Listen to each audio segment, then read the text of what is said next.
would like to invite Joseph Sprinzak from the Jerusalem University, Hebrew University. He will speak about Jewish cultures on the map. He's a vocal performance artist and a researcher, and works on in the Center for Modern Jewish Culture, Da'at HaMakom, in the Hebrew University.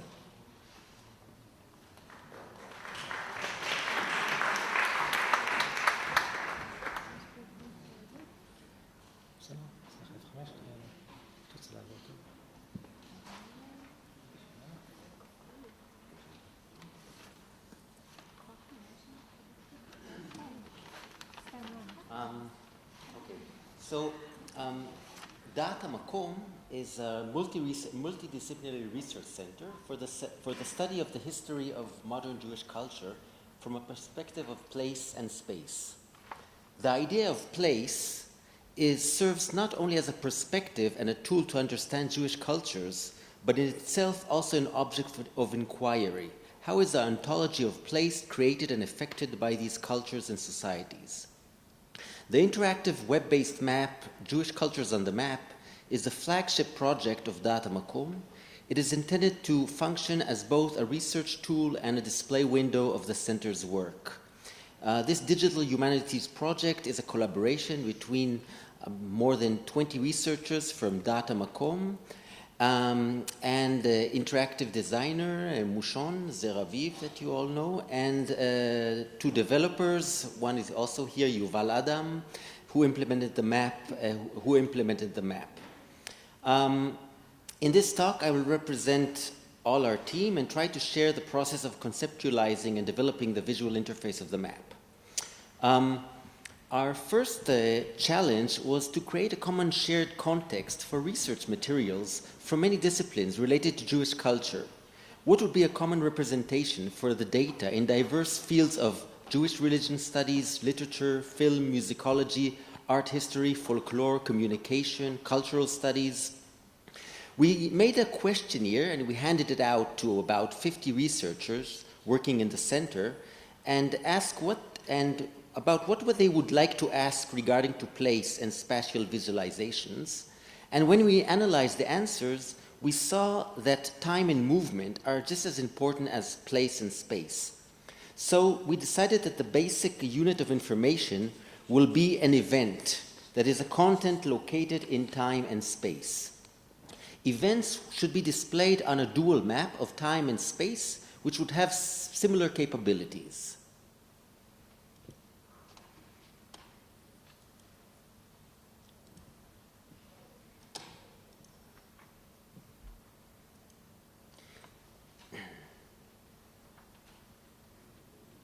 Here is a prototype of the map. Okay, just a second.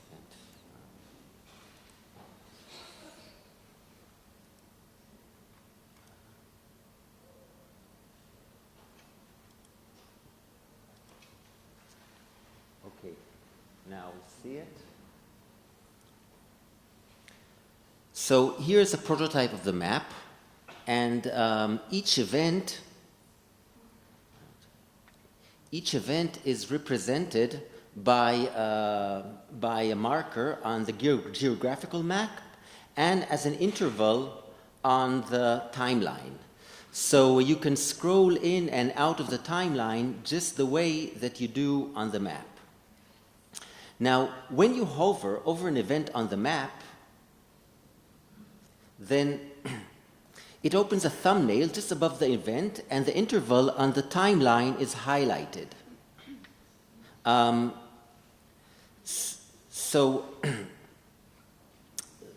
above the interval is the title of the event, so there's immediate correspondence between time and space. In a symmetric manner, when I hover over an event on the timeline, the map responds by opening a thumbnail over the event on the map. The thumbnails are cropped pieces of the image related to the event. When I click on an event, it opens an information card of the event. of the event, so there is an immediate visual correspondence between time, place, and content. Now, what do we mean by an event regarding culture, or Jewish culture in particular? Here we push the concept of an event to its limits. An event can be anything that can be situated in time and space: a publication, a work of art, a person's departure and arrival point, a place and time referred to in a text, a life period of a person or an organization, a correspondence or communication between two people. So when a researcher has to represent a cultural phenomena or activity,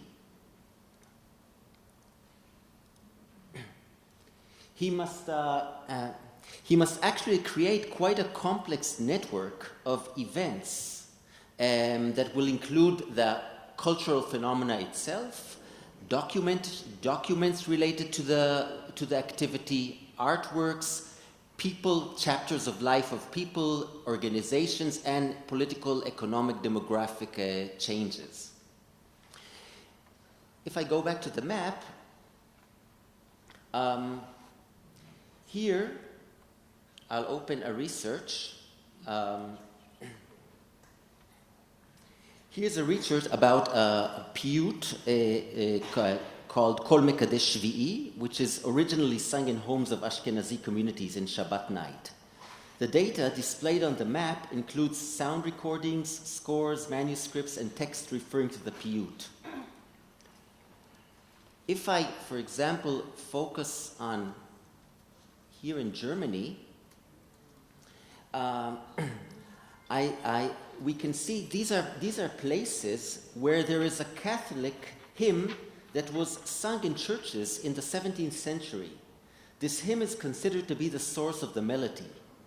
And if I go at the same period and the same area here in Frankfurt, there's a rabbi who in the same period forbids his community to sing Gentile melodies such as Kol Mekadesh Shvi'i. This is an example for a reference that was only noticed when you put it on the map. It opens an interesting discourse about the shared musical soundscape of Jews and non-Jews during that time. Now, when we imagined how the geographical map would look like and what layers it would include, it quickly became obvious that we cannot put events of 500 years of modernity on Google Maps or OpenStreetMap. Places and spaces change by time, settlements and political entities appear and disappear, names change and borders move. Mouchon's visual design expresses this by creating sets of map according to a division of modernity to periods that are significant to Jewish history.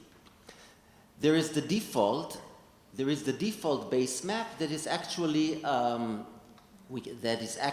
the map, the neutral map that when no event is selected is based on layers of places today. But when you select one of the events, then the map changes to the map design of that period. For example, we saw this is before 18th century.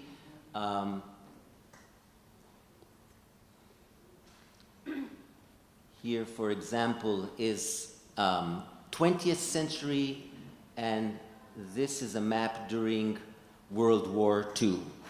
So really everything changes. The graphics, the physical layers, the colors, texture, and the design of the labels.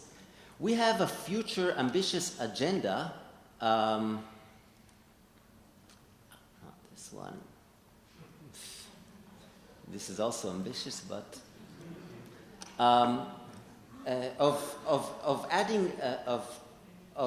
regarding time-dependent layers, more time-dependent layers. It includes changing place names, moving political borders, and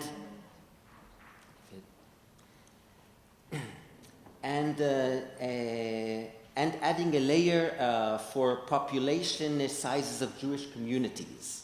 Some data sets, such as places of names, already exist, but accurate data sets of moving borders or Jewish demography don't exist or have very limited coverage. This means that we'll have to visualize not only changes, but also gaps in time and space where data is missing. As I said before, let's go back to the map. As I said before, an event an event can be almost anything, and we need to frame it within a context. The browser displays the basic context, the basic types of metadata. The research project is the original context where each event was created, and it reflects the original story the researcher wanted to tell us. The other metadata are people, organization, tags, and locations. We believe that when the map will reach a critical mass of hundreds or thousands of projects, such facets will enable the events to form or discover surprising encounters and spatial narratives. If, for example, I'll search for an event related to a photographer, Zoltan Kluger, for example.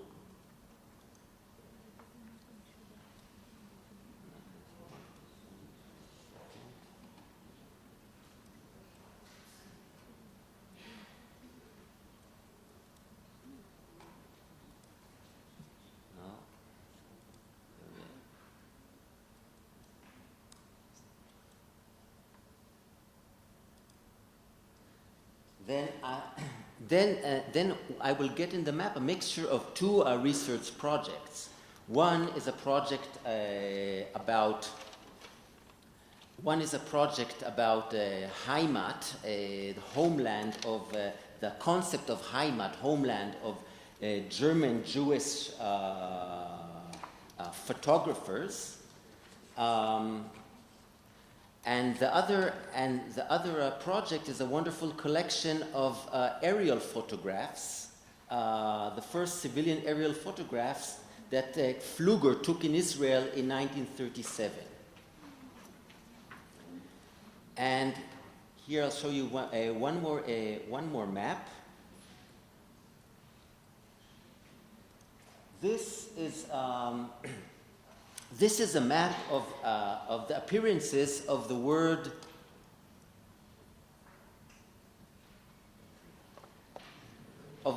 telegraph in halakha literature in the 19th century.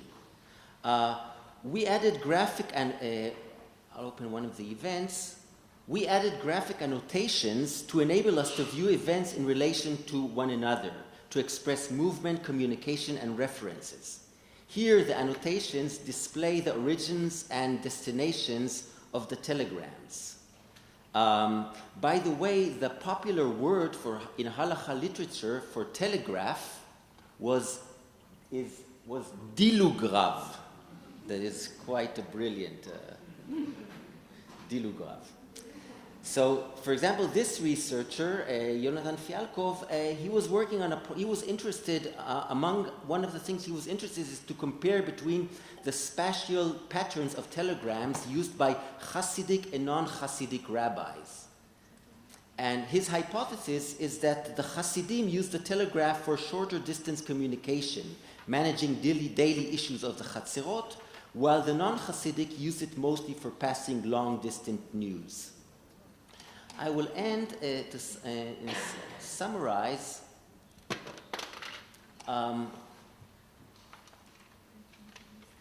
that the maps and use of mapping in the humanities should reflect the different nature in comparison of natural or in comparison to natural social sciences. Here is a manifest by a group of researchers involved in spatial humanities. They formulated a manifest on what they termed deep maps. A deep map is a finely detailed multimedia depiction of a place. It is simultaneously a platform, a process, and a product. Deep maps are not confined to the tangible or material, but include the discursive and ideological dimensions of place. They are also topological and relational, revealing the ties that places have with each other. One characteristic I like very much in the design of Bouchon's visual design of our map is the relation between the covered and uncovered. Although our map is quite ambitious in its attempt to include many fields and information, we do not pretend to create a complete overview or picture that would encompass all knowledge. The view of this map, like any other map, will always be fragmentary and incomplete.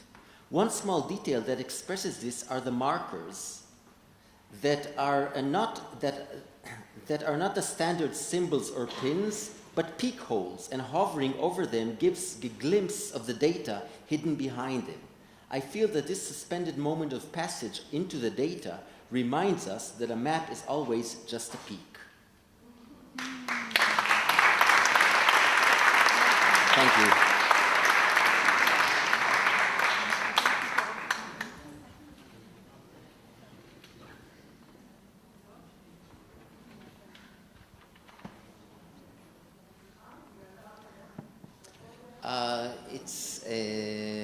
It's not yet. It's hidden somewhere where we will go public in 2-3 months, and you'll know about it.